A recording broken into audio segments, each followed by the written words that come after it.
if you were a betting man, if somebody would have said that collectively you and Tufts would score 9 goals in one game, would you have taken that? Because I No. was honestly, it was the one I had. You would have made a lot of money. You would have made a lot of money Yeah. if you betted 9 goals. Yeah. I would have. I was seriously thinking that this was going to be a 0-0 game to the end, and Sure. right, like I would have thought that they would have locked down, you guys would have locked down, and just wait for that one opportunity, and instead, that wasn't the case. Yeah. Shows you how good both teams were on set pieces. Tufts scores a corner kick goal first half. We score a free kick goal first half. We score a corner kick goal to start the second half.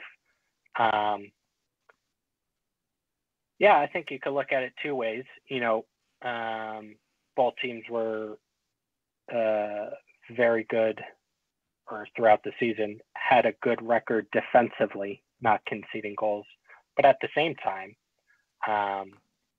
both teams had already proven that they could score against each other. And whenever it's the third game, you have a really strong, or you should have a really strong understanding of the strengths, weaknesses, tendencies, key players of the opposition. So I think because both teams knew each other real well, both teams probably had a game plan of how they wanted to execute. And if you're able to execute your game plan, goals are certainly possible. But yeah, certainly, I suppose that's some sort of justification. But certainly the wildest soccer game I've been part of. Oh my gosh!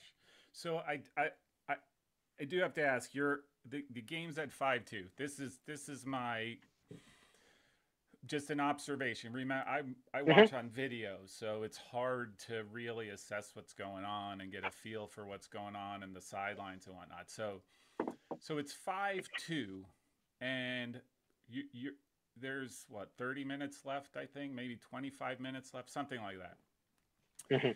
You at some point you seem to make a bunch of subs, and then Tufts gets into high gear and goes on that run to get to 5-4 with 20 minutes left. Did you?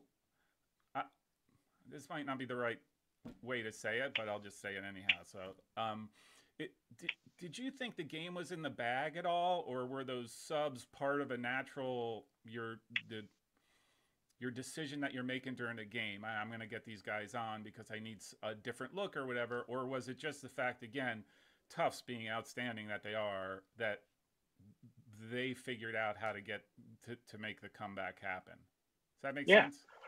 Yeah. I mean, I can whether you want to believe me or not, I can definitely let you know that I, for not 1 second, thought the game was in the bag. It's yeah. I don't know if there's a better way to say that.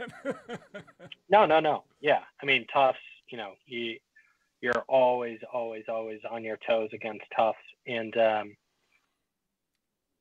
my rationale is, thought some of the guys out on the field looked tired the whole season. We've relied on depth. Depth is what got us to that point.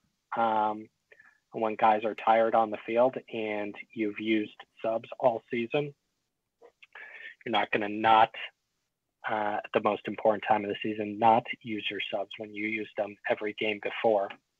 Part of my thought process is, with 25 minutes left, if you can go 15 minutes not conceding, then the subs have done an excellent job. They've played their role, and your starters have gotten a breather, and now their starters with 10 minutes left can finish the game a little bit fresher.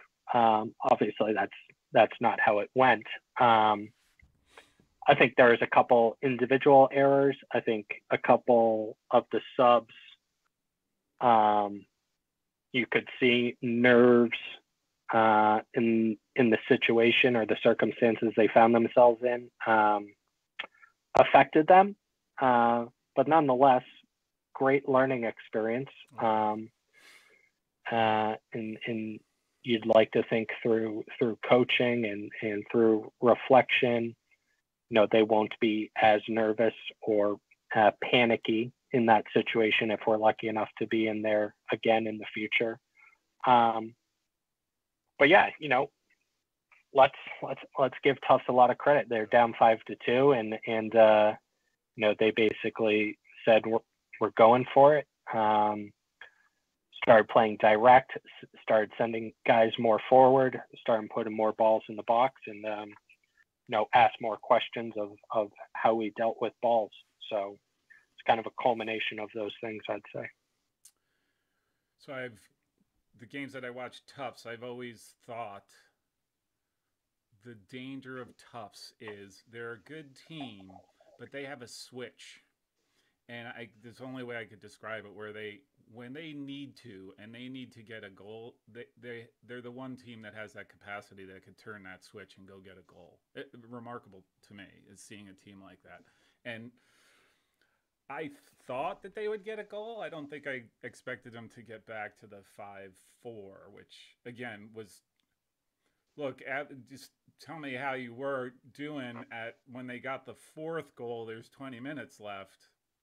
Mm-hmm. I mean, I'm looking at you. I don't know if it's the video, but I don't see any gray hairs. I thought that would have definitely. I mean, that's probably right. Like, yeah, probably one of the most harrowing last 20 minutes, right? Like, just the nature of the game too. Mm-hmm. Yeah. So I suppose when it went 5-4, me and our assistant Andrew were like, our best is ridiculous as this sounds. Our best defense is to get a 6 goal. But we you try to keep playing your style. You don't want to hoof the ball and concede it.